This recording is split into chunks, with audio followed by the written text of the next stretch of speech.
Hello, hello. Good morning. It's 10 o'clock in the morning here on the Gulf Coast. And thank you for joining this morning for the weekly reading of um, The Great Taking by David Rogers Webb. Um, I typically like to take a couple of seconds and let the streams come through, make sure that everybody is tuned in and that everybody can hear me loud and clear. Um, and Looks like we're good on some of the platforms. Let me just make sure that we're good on Rockfin. Okay, we're live on Rockfin as well now. Um, so I just wanted to thank you all for supporting us and for continuing to tune in. This will be the fifth installation, the fifth week that I'm reading from The Great Taking, David Rogers Webb's book about the financial thievery that's going on in the country right now and in the world. And before I start, I wanted to basically talk about how the um, how the Great Taking is much more mundane than you might think. I know there are a lot of content creators, a lot of podcasters, and a lot of people out there that are offering really good information about this sort of financial reset that we're all going through. And they bring in a lot of complicated and, you know, they overshare and it gets really complicated. And I would, right. And this JP's with me today. So for a couple of minutes, and he'll probably head back to his office when I start reading. But before I start reading from the first chapter, because we did finally make it through the prologue. So the first 4 weeks were me reading the prologue, which was David Rogers Webb's background and how he came to be such an expert in finance.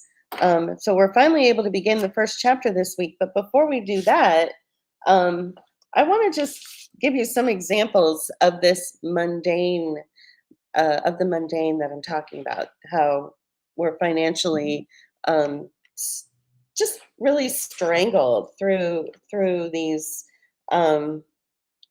things that you don't even think about. So first, let's talk about. I just want to make sure that we're live here. So first, let's talk about. Hang on a second. Am I even live on YouTube? Yeah, looks like I am. Okay. Sorry about that, guys. So first, let's talk about something really mundane, like gas charges. So the first time JP and I discovered that there was a hold on our account for like $100 or something. Yeah, it was like $100, $125, something like that. I went to go get gas. Mhm. We were in Pennsylvania still, and I think you were with me, and you looked at the receipt, and you're like, or you looked at something. You looked at the bank account, I think, after I got the gas. And you're like, what is this? It's from the same company that we bought the gas from, and it was $100. And so we were still at the gas station, so I went in with the receipt, and I'm like, what is this all about? And the girl told me that they put holds on the purchase.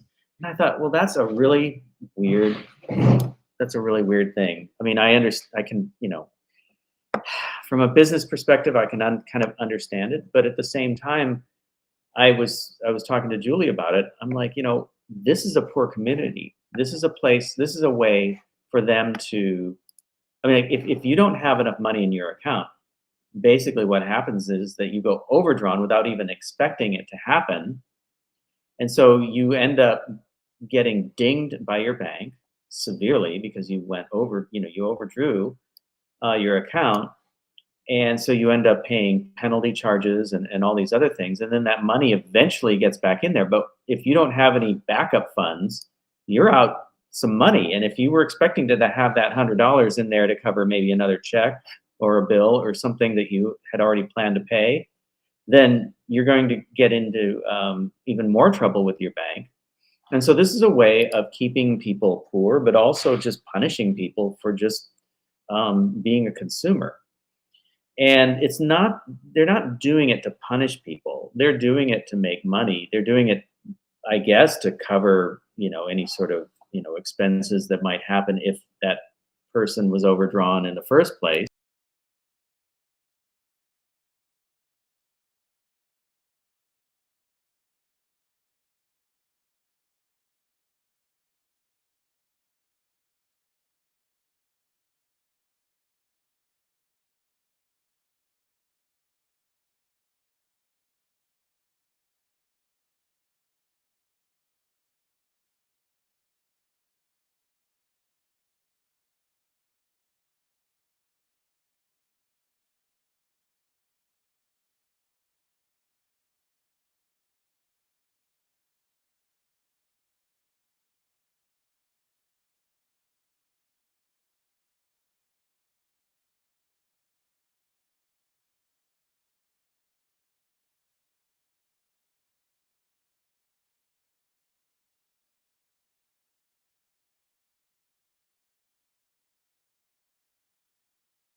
We stopped talking. What about now? Can you hear us? Can you hear us now? No. And that's on Facebook. And how about now? How about now on what about on YouTube? Are we getting through on YouTube? I mean, this is everybody's responses. So how about now, guys? Anything? Anything? Yeah, I mean, we're showing that we're So are we okay, so now they can. Oh, here. Are we using the right? No, we're not. We're using the wrong microphone. Okay, how about that? Is that better? Can you guys hear us now? What's weird is, okay, so we're getting a yes from YouTube. Okay, so B said yes. In Nature said yes. So that's YouTube. I don't know about Facebook. All right, so you guys, how clear are we coming through? Is it clear? I really appreciate the feedback. You guys are great for letting us know so quickly that you can't hear us. Please keep typing in your messages and letting us know how clear we're coming through. Is it better now? I'll take no answer as an answer, but well, I mean, I typed it in. Is this better? We changed our output. Is this? Yes, it's clearer now, somebody says. Okay. Thank you so much for that. I appreciate that. It cut off when you were discussing the gas hold charges. That's really interesting. Yeah, it is interesting. That is really interesting. So that was just a couple of minutes of an interruption. I'm not going to restart the feed. And as Robert says, the sound was always good until it stopped. So it was good until it wasn't. Until we started talking about the gas hold fees. Right. So this is, and what I've shown here on the screen is something from Wallet Hub, which talks about how it could charge you up to $175. But what you guys need to understand is that when you go in and buy the gas and you say you spend $40 to fill up your gas tank, you will be charged and it will be authorized and it will be either charged to your credit card or debited from your debit card, which is always attached to your bank, right? That will automatically be authorized. But then you will also get an additional temporary authorization for $100, $175. and this is totally legal. And what JP and I were discussing this morning was that it seems more like a way for the companies to create something like a slush fund. And it feels really sketchy. It feels really like fraudulent. Well, so explain what you were saying to me this Sure. morning about well, one of the things that we've learned, over the years is, that I am talking into the mic. What we find is that money that is held by companies often gets used to either make their books look better, use it as a way to finance their business better. It looks good on their books, so they can, like, for instance, I think the Great Taking, he was talking about, or somebody was talking about how if you buy a car from a dealership, and even if you pay cash and it's paid for, they're still putting that car as part of their inventory in order to use it to leverage more credit from their creditors. Okay. Well, if they go belly up and that creditor calls in that debt, your car is part of that inventory, and that your car can then be collected as part of that debt. I think you can extend that into this idea of companies holding on to some money that's from one of your accounts, whether it's your bank account or a credit card account, and they can use that money as part of some sort of entry in their ledgers that accounts for money coming in, and they can leverage that either for more credit, or it makes it look better for their overall income, so that they can show their stockholders or their shareholders that they're doing better than they may actually be doing.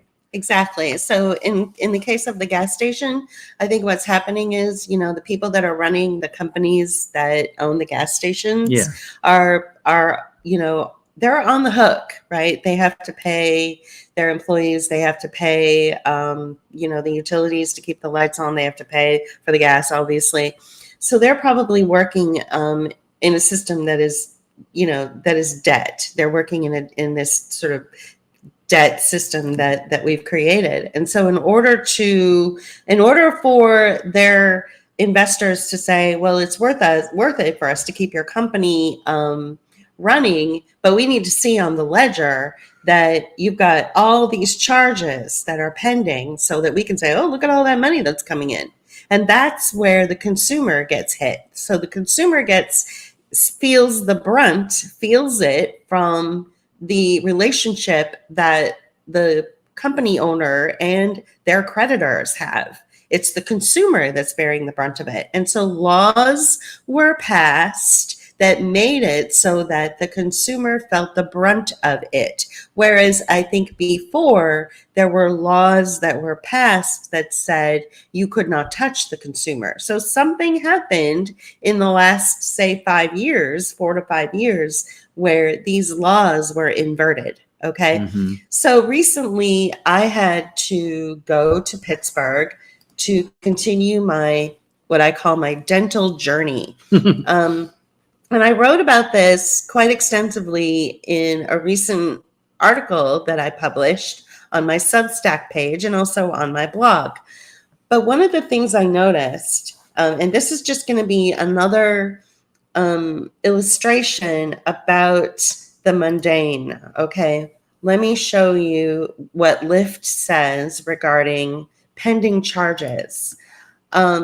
So when I fly into Pittsburgh, I have to take a Lyft to the hotel, and then I spend the night, and then I have to take 6 Lyft rides throughout the day to get me to 4 or 5 different appointments in one day. My appointments this is for my dental situation that I'm going through. My first appointment is with the periodontist. He checks me out. I have to take a lift over to my orthodontist, who then makes sure that my teeth are, strong and straight. And then I have to take a lift, maybe to go get some lunch. And then I take a lift to go see a general dentist. And then I might take a lift somewhere else. And then I'm back to the hotel. I have dinner. And then I take a lift the next day to go to the airport. And that's basically what I've been doing for the last few months, right? And I do this every 2 months. Well, I noticed that Lyft had charged me for all of my 6 Lyft rides that I took. They charged me. It came out of my bank account. It was authorized. It was one and done. It was completely done. And it was over $100 worth of Lyft rides. But I also noticed that there were 6 pending charges, even after they had already charged me and authorized it and the money was gone. There were these additional 6 Lyft charges. And they say right in their FAQ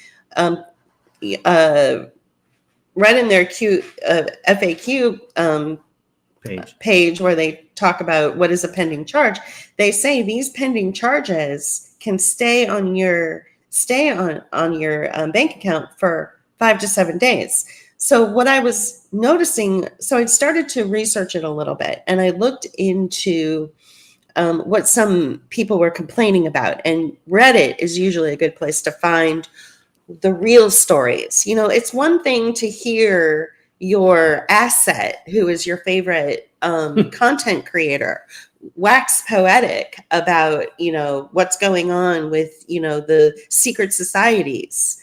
But that's not the real world. If you want to hear what people, like individuals like you and me and real people are going through, maybe go to Reddit and just type in a general question. And so what I did is I typed in Lyft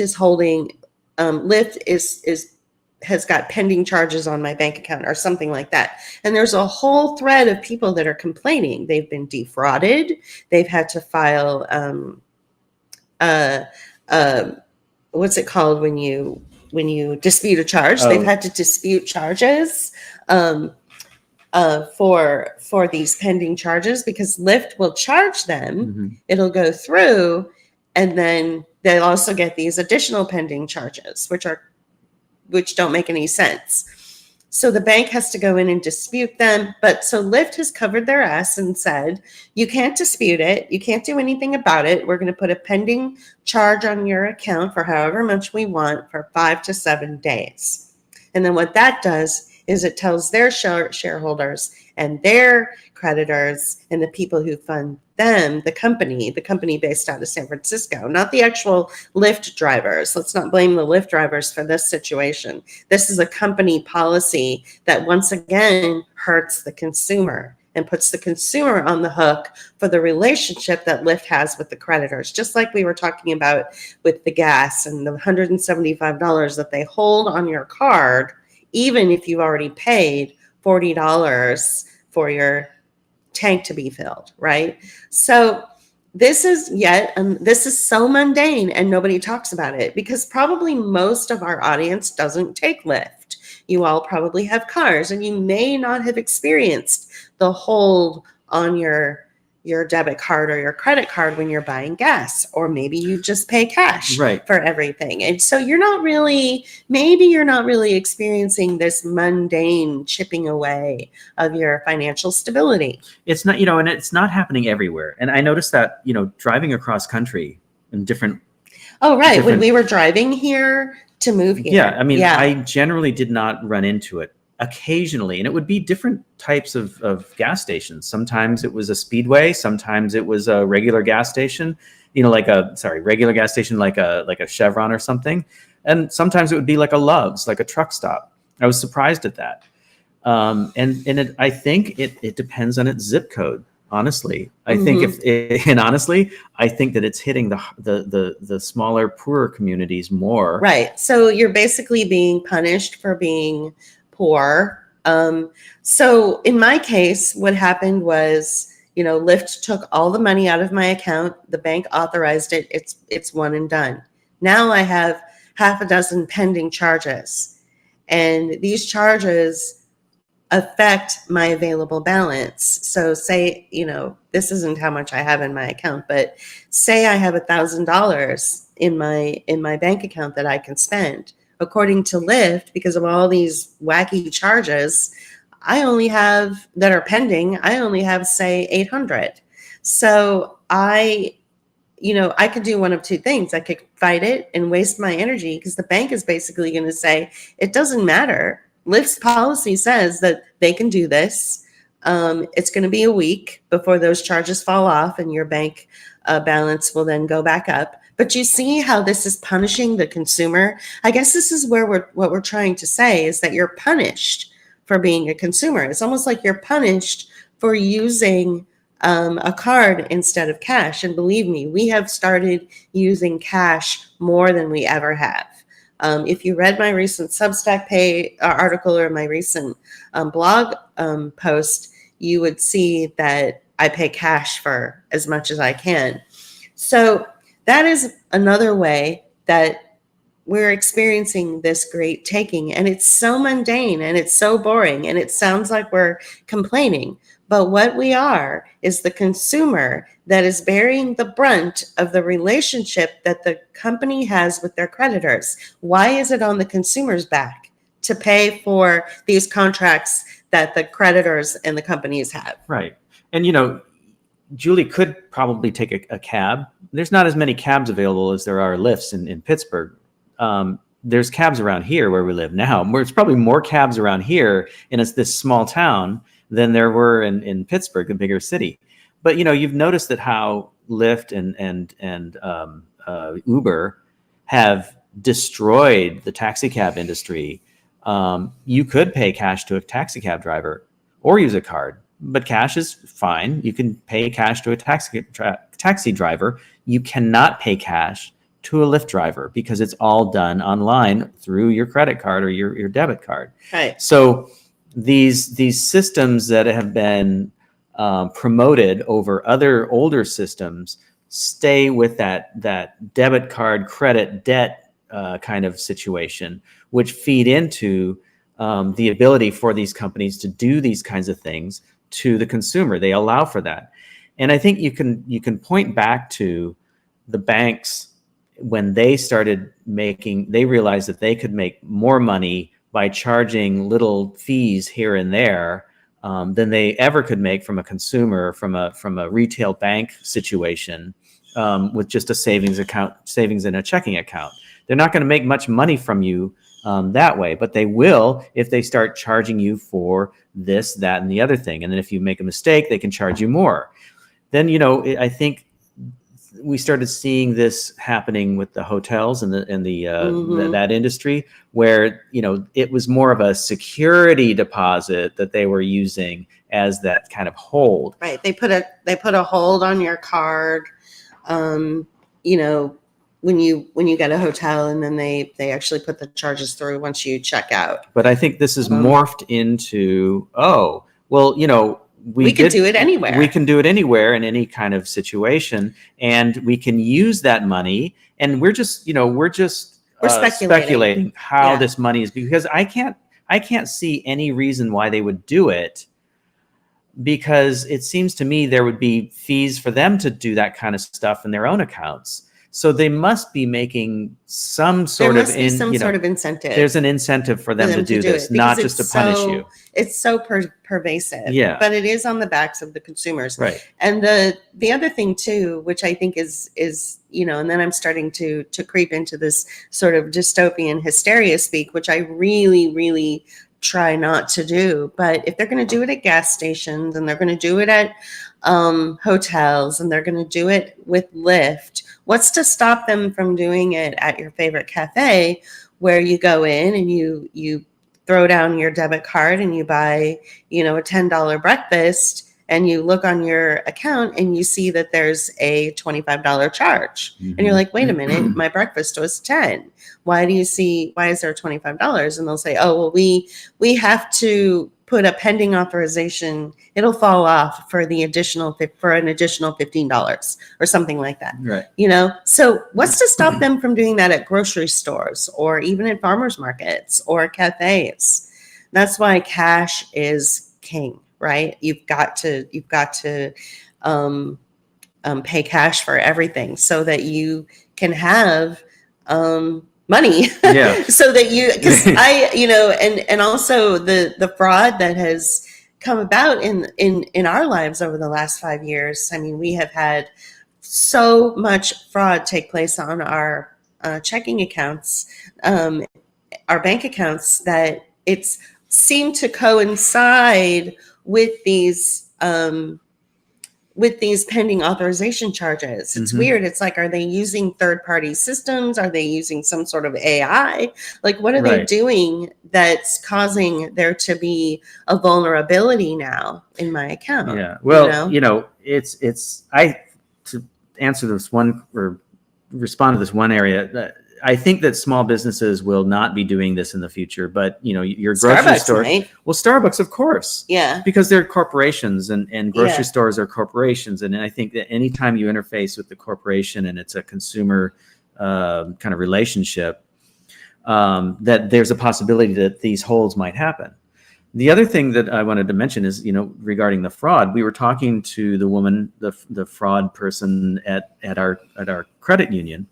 And she was talking about how fraud and identity theft and these things are becoming much more prominent and trickier to deal with, because organized crime is finding that it's a much better way to make money than drugs, or even drug cartels are starting to get into on the act. So they go to what she told me they do is they go to she called it the black web. The black web, the dark web. They go to the dark web and they create fraudulent credit cards using social security numbers from people like me and you.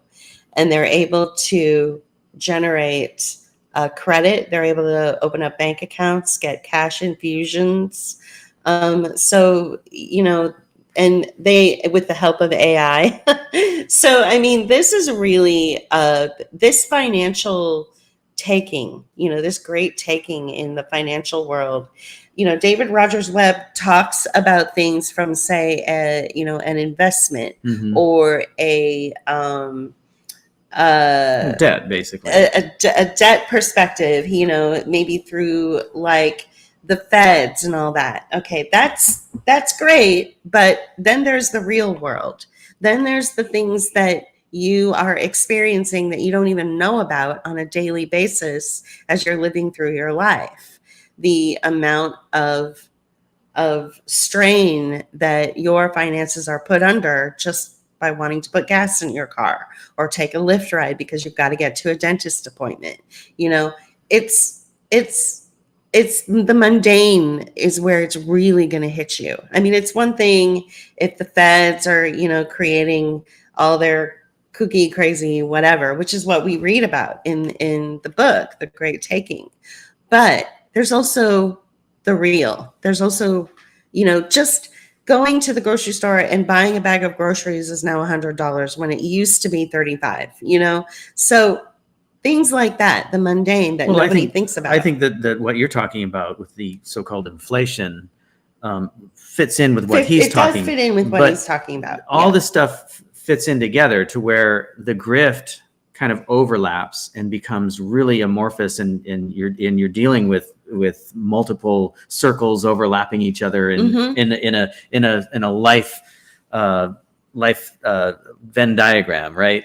And it's hard to tell where the grift is coming from at some point, and it gets so confusing that when the criminal element, I mean, not that corporations aren't criminals in the first place, but the true criminal element starts getting in on the act, then it gets really confusing.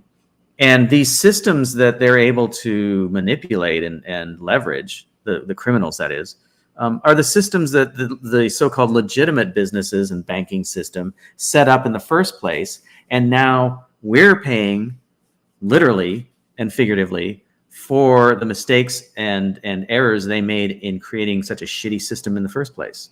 Right.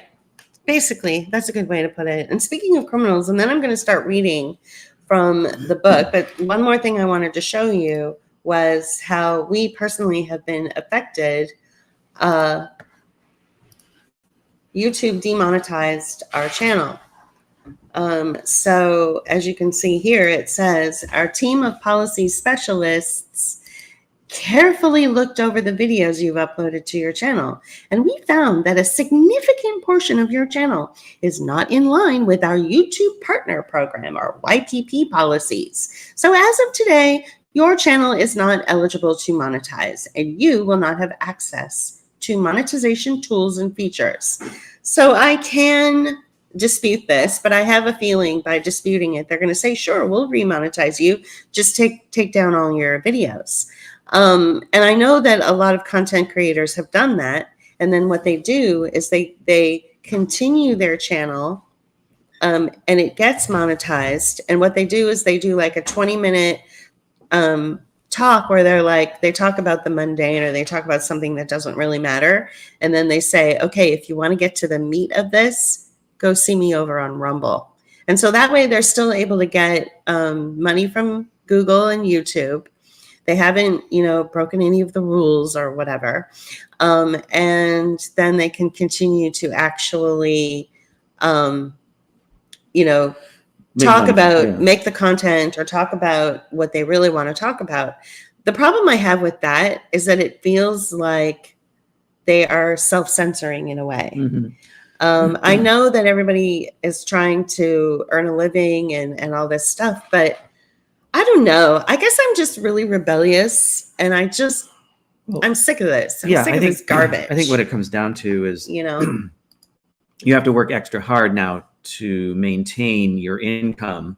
And this is happening across the board. This is just an illustration of that, where content creators are now like, okay, so, we can't talk about this out in the open, but come over here and I'll, it's like a speakeasy of content. Yeah. Or, hey, you want to buy a watch? Yeah, in the dark alley, it's like, it's so ridiculous because most of the stuff that these content creators are talking about is public knowledge anyway. Right. It's right on the various websites of the various agencies that are run by the federal government. It's on the various websites of your biotech or your pharmaceutical companies. But YouTube will say, oh, you can't talk about that, even though it's right there. Right. It's public but knowledge. They don't want that out there. And it affects their bottom line, because you're talking about stuff that their true sponsors, the people who really make, spend money on YouTube, don't want you to know about, or don't want you talking about, because it just, it hurts their bottom line. Right. So it's all about the advertisers. It's all about the corporations that, they're doing all these nasty things to you. But we can't talk about that because that's bad for business. One last point. We never really made a lot of money from our monetization in the first place. Oh, yeah, we're not going to do what those other content creators are doing. We're just going to go, yeah, well, whatever, fuck off. Yeah, well, whatever, because we never monetized our stuff on YouTube anyway. The problem is, though, the others can make money from our content, which is the worst part of this. Yeah, that is the worst part. Can you imagine other people are making money on our work and we're not making money on it? We're not allowed to. Yeah, that's the part that really burns. Mm-hmm. So I'm going to continue with the book. And I'm going to say goodbye. And so thank you for joining for the first half of this hour-long broadcast. Yeah. It was nice having you. Thanks. Yeah. Bye. So we finally made it through the prologue, as I mentioned earlier. And so now we're in, I guess it's chapter 1. He's calling it Introduction. And he has a Sun Tzu quote at the very top. And once again, I'm reading from David Rogers Webb's book called The Great Taking. And this was gifted to us by a patron.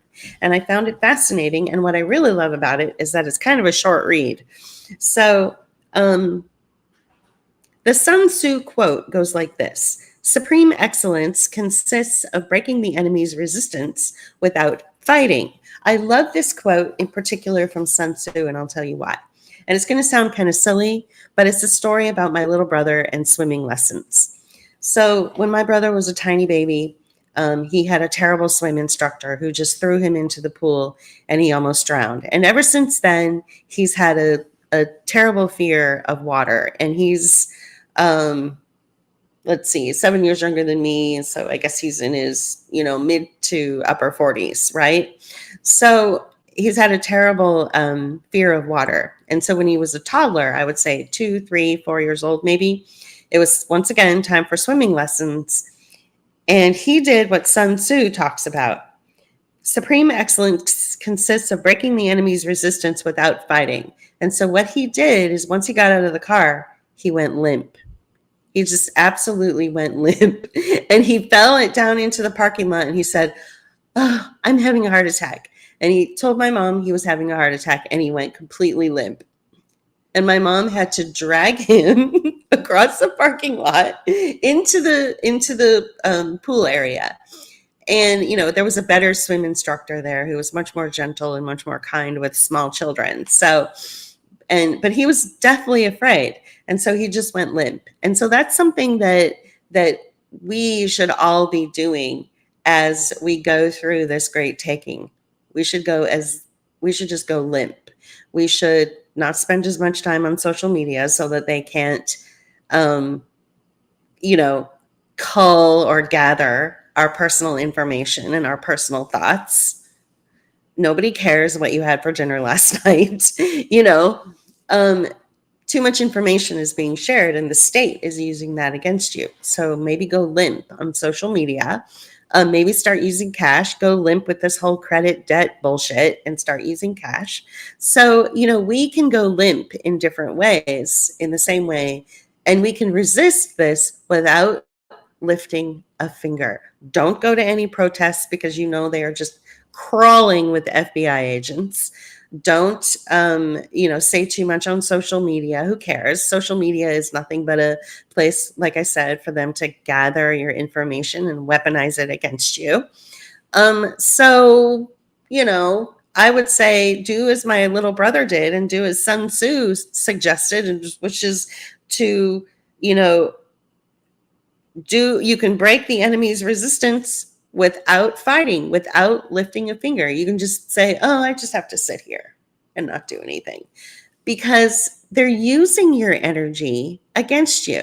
You've been told your whole life that in order to fight the system, you must fight the system, and you must gather your army and gather your weapons and fight and expel all this energy. But I'm really telling you that it's a different paradigm now. So you must resist the enemy without fighting. Okay, let's read the book. So what is this book about? It is about the taking of collateral, all of it. The end game of this globally synchronous debt accumulation supercycle. This is being executed by long-planned intelligent design, the audacity and scope of which is difficult for the mind to encompass. Included are all financial assets, all money on deposit at banks, all stocks and bonds, and hence all underlying property of all public corporations, including all inventories, plant and equipment, land, mineral deposits, inventions, and intellectual property. Privately owned personal and real property financed with any amount of debt will be similarly taken, as will the assets of privately owned businesses which have been financed with debt. If even partially successful, this will be the greatest conquest and subjugation in world history.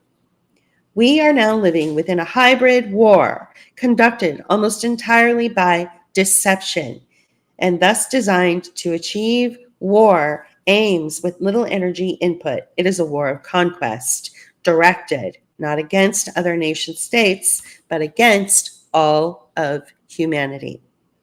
Private, closely held control of all central banks, and hence of all money creation, has allowed a very few people to control all political parties, governments, intelligence agencies, and their myriad front organizations, the armed forces, the police, the major corporations, and of course, the media. These very few people are the prime movers. Their plans are executed over decades. Their control is opaque.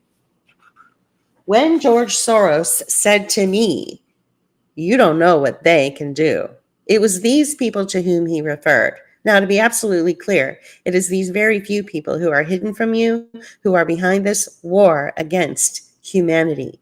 You may never know who they are. The people you are allowed to see are the hired face men and face women. They are expendable. Tucker Carlson, maybe.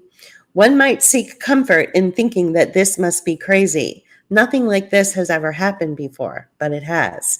The precedent for the intent, design, and horrific execution of such a plan can be found by examining the early 20th century, the period of the Great Wars and the Great Depression.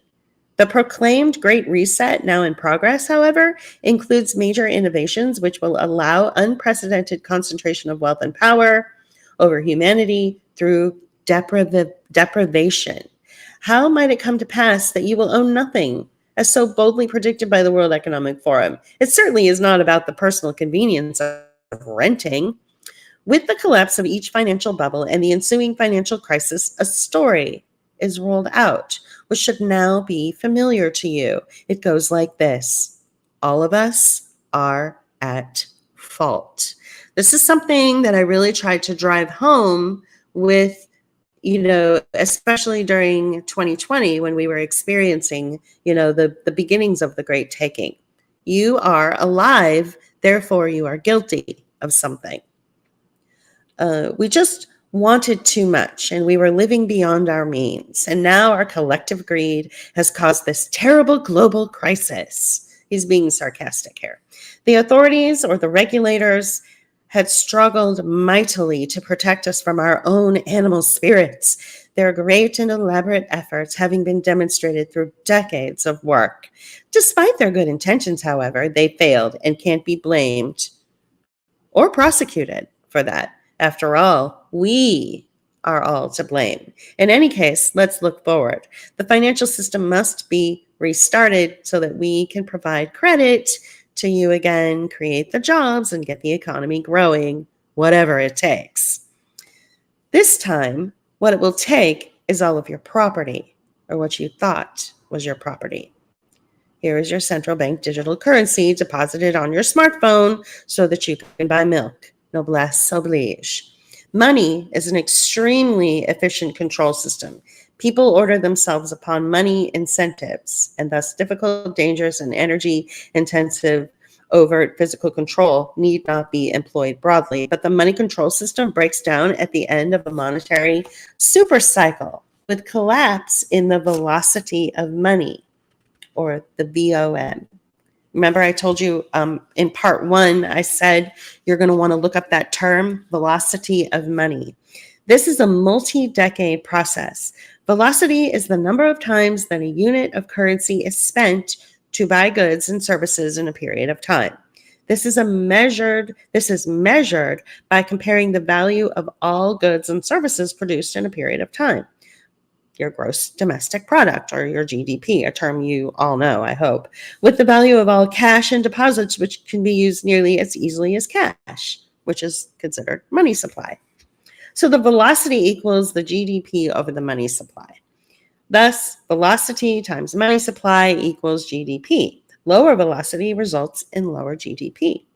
Milton Friedman was an economist noted for the study of monetary history. In his book, A Monetary History of the United States, 1867 to 1960, co-authored with Anna Schwartz, we find the following observation. We know enough to demonstrate rather conclusively that the velocity of money must have declined sharply from 1880 to World War I. Collapsing velocity of money is exactly what was unfolding from the 19th century and leading up to the Great War. Within a few years, the Russian, Austro-Hungarian, and Ottoman empires ceased to exist, as did the Qing dynasty, Qing. The German economy was destroyed. Then followed the Great Depression, the Second World War, and the slow collapse of the British Empire. No populations were unscathed. There were no winners. Or were there? While there was widespread deprivation, selected banking interests took the collateral of the thousands of banks which were forced to close, as well as of a great many people in business, large and small, the indebted. In the U.S., gold held by the public was confiscated. But most importantly, closely held secretive private control of central banks and money creation was maintained, as was the aforementioned control over society's key institutions, including political parties, governments, intelligence agencies, armed forces, police, major corporations, and media. The heirs to this control position have known for many decades that such a collapse in velocity of money would come again. They have been preparing. For them, it is an absolute imperative to remain in control through the collapse and the Great Reset. Otherwise, they risk being discovered, investigated, and prosecuted. They are not doing it for us. There is no noble purpose. We are now living within a replay of this monetary phenomenon, i.e., a profound decline in velocity of money, which began when velocity peaked in 1997. This was coincident with onset of a major global financial crisis known as the Asian financial crisis, and it was followed within a few years by the dot-com bubble and bust. Throughout this period, I was managing long and short equity hedge funds, and I developed the insight that the Federal Reserve was influencing the direction of financial markets. This was considered conspiracy theory, even by my partners. At that time, it was done through open market operations conducted by the New York Fed using repurchase agreements on Treasury securities. I began systematically following the rate of growth in M3, the broadest measure of money at the time, which is no longer published. I studied what was unfolding incrementally, and I saw that in individual weeks, new money created was more than 1% of the annual U.S. GDP. This was when it first occurred to me that the Fed was getting less bang for the buck, and that GDP was not responding to money creation. This meant that the velocity of money was inverting, and that money growth was now much higher than the GDP growth. You can't just make money without backing it with something. You got to back it with gold. You got to back it with something. But they were just making the money without any GDP growth. The money being created was not going into the real economy, but it was driving a financial bubble with no relationship to underlying economic activity. I understood this, not with hindsight, but in near real time. If I could know it, Alan Greenspan and the people he worked if I could know it, Alan Greenspan and the people he worked for knew it too. So why did they do it? If something does not make sense, it is necessary to change one's perspective and aim for a larger understanding. Crises do not occur by accident. They are induced intentionally and used to consolidate power and to put in place measures which will be used later. By the fourth quarter of 1999, when the dot-com bubble was reaching extremes, I saw that the money supply was being increased at more than a 40% annual rate. I knew that this meant that the velocity of money was collapsing. Such a collapse occurs when the economy is not growing despite very high rates of money creation. Just as a side note, during the dot-com bubble and bust, I met so many young, like 20-something millionaires, practically billionaires, who had these like bullshit, ideas and bullshit apps, and they were just getting flush with funding. And then they were selling their ideas and selling their apps or designs over to like Google or Microsoft or something. And so then they were retiring by like age 30. And this was in the dot-com bubble and then the corresponding bust. So it was crazy. The amount of money that was coming through San Francisco was insane at that time. Money was collapsing. Such a collapse occurs when the economy is not growing, despite very high rates of money creation. Please observe the extremely important chart in figure 1.1, which was prepared by Hoisington Management. For once, one can see a true underlying dominant of the sweep of history. Well, I don't have a way to show you the chart, but it's really interesting. So you'll have to get the book. Profound decline in velocity of money led to the financial panic of 1907, which was used to justify the establishment of the Federal Reserve System.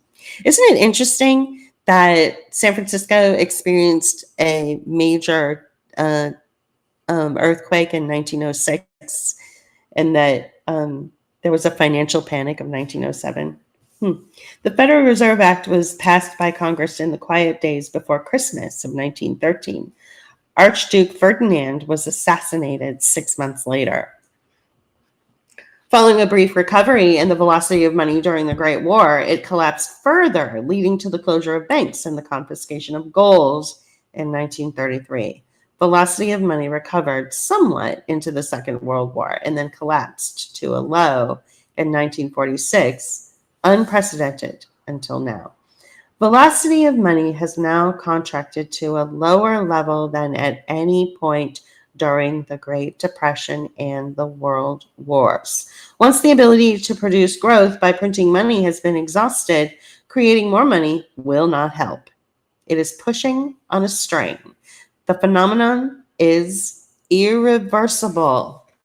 And so, perhaps, the announcement of the Great Reset has been motivated not by global warming or by profound insights into a fourth industrial revolution, but rather by certain knowledge of the collapse of this fundamental monetary phenomenon, the implications of which extend far beyond economics. Something has been planned for us, but not for the reasons you have been given. How might we come to know something about the intentions of the planners? Perhaps by examining their preparations. And so that ends chapter 1.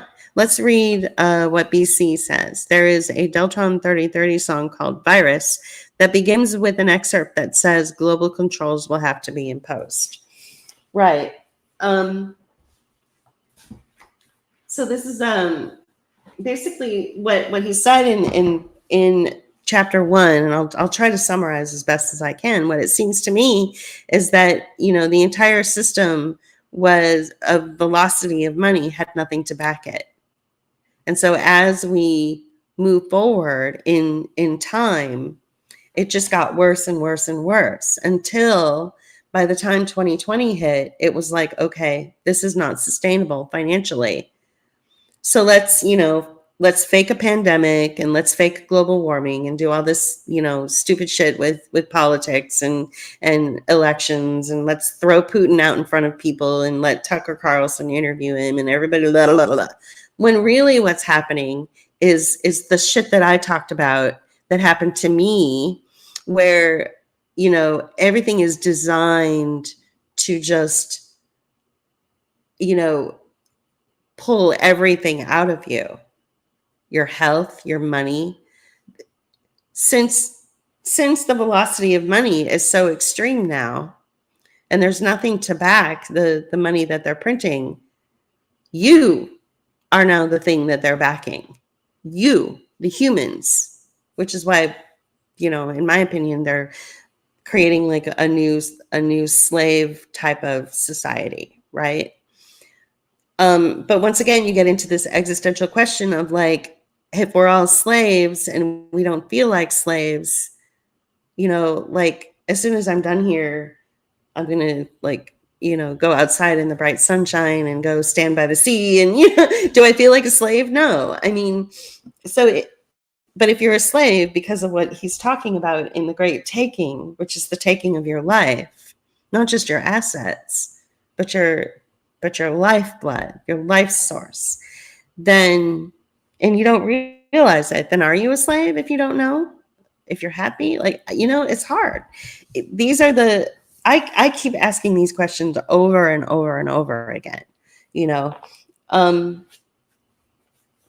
So, I'll read that last chapter or that last paragraph again. Something has been planned for us, but not for the reasons you have been given. How might we come to know something about the intentions of the planners? Perhaps by examining their preparations. So we will continue this next Friday at 10 o'clock, and we'll start to learn about those preparations in chapter 2, I imagine. I haven't read the book yet all the way through. I glanced at it and, some key points about his idea around debt really spoke to me and really resonated with me. The title of the book really resonated with me because one of the things that we had said, when we did a video for the public called Hard Reset, and this was before the term the Great Reset had even come about. We did this at the very, very beginning, and I said, this is a great taking. This is like they have dropped you. All the things that you had come to understand about what it means to go to school or what it means to go to the doctor or what it means to use your money to get through life and what it means to use your computer. And all these things have now been inverted. They've dropped, either regulation. Remember when we said at the beginning of this broadcast today for the first 30 minutes that the mundane is going to be the thing that just it's like death by 1,000 cuts, which is often how I refer to my strenuous relationship with YouTube that keeps taking down my content and has now demonetized my channel. It's death by 1,000 cuts. You're not really going to feel it, and you're going to feel that you have other places you can go and other ways that you can make it work, but really the entire system is engulfed in this fabricated velocity of money that David Rogers Webb talks about in The Great Taking. It literally is a great taking.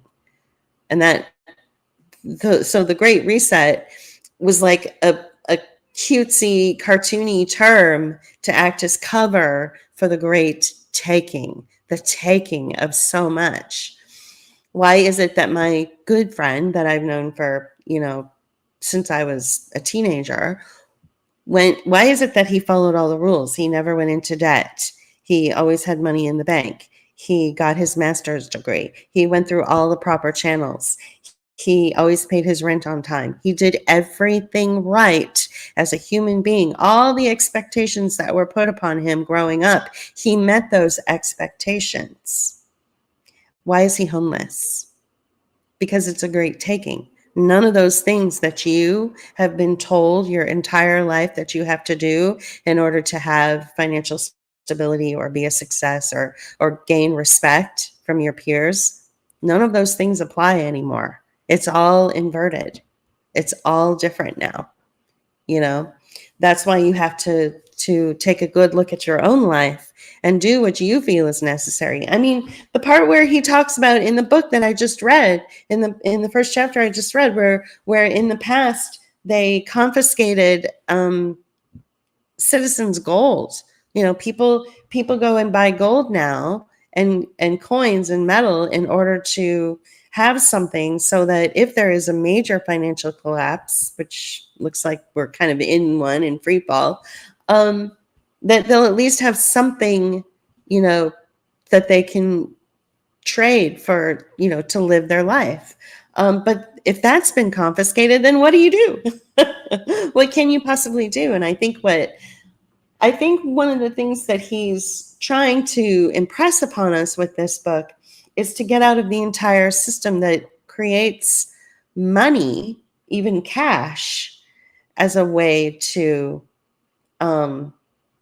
get what you need. And I think he's I heard him talk a few weeks ago, very briefly, and I think he said something about like the barter system, which is very anarchist, which is a system of, the community coming together with their various talents and supporting each other. But that's not very realistic. It takes money to live. And right now, cash is really the only, even if cash is valueless now because of what we're learning in this book, The Great Taking. And even if cash is considered valueless, I would say it's better than it's the best thing we have right now, I guess is what I'm saying. So you've got to go with what you can, right? You've got to just use it. Because I don't know how I'm supposed to pay my mortgage if I bake bread for somebody. How is my mortgage going to get paid? You see what I'm saying? So you have got to work within a system that works for you in order to circumvent the stresses that this great taking and it is stress. So the next week I'll start with chapter 2. It's called Dematerialization, and he starts every chapter with a Sun Tzu quote. So next week it's going to be Dematerialization. All warfare is based on deception. That is another really good Sun Tzu quote. So I'll pick this up again next Friday, 10 o'clock Central Time, because we're on the Central Time Zone now. We're on the Gulf Coast. And I look forward to hearing your feedback. And I look forward to your comments. And I want to thank you so much for your support, for sharing. And I definitely want to say, a very heartfelt thank you to the patron who sent me this book. It's been such a joy reading it. And I will look forward to next week. Thanks, guys. Bye-bye.